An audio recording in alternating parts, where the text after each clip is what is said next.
As it turns out, apparently I never made the time lapse of this. I took some photos and I never completed the video. So I'm going to give you guys a quick update of what actually happened there and how I made it, just because that's the interesting bit, right? So I tried, as you can tell from the previous video, I actually tried to make a sponge or a foam mold that fits over here. That proved to be a little bit, well, challenging. So I decided to change tack there. What I did was I covered this whole area with duct tape, very taut duct tape in both directions, really tight.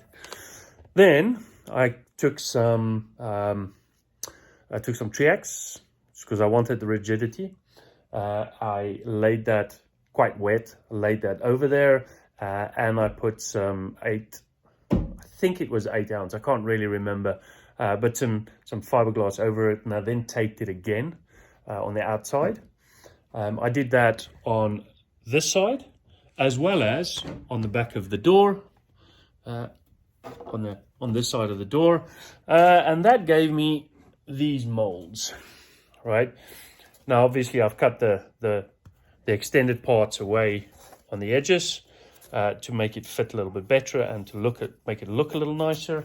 And you'll see, if I've got the right one here, yep, you'll see there that it fits perfectly. So the next step for me on those would be just to use some micro bubbles from the inside, glue it in place, and then put some single bit on the edges to make sure that it fits in nicely.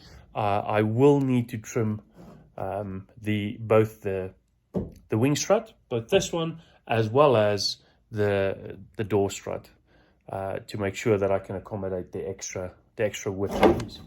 But that's essentially how I made these. It came out really easy. It was a bit messy and a bit time consuming, but it came out really, really well. The one thing to just be very aware of is that you do not want the epoxy on anything that's not got duct tape. Duct tape's fantastic stuff, by the way. Duct tape sticks to virtually everything, and epoxy does not stick to duct tape, which is great. So you can use it as a forming tool. I've used it in a couple of other places as well. In later videos, you'll see that. So I hope that gives you an idea of what we did there. I'll send this over to the publishers and get them to put this video on whenever they get a chance.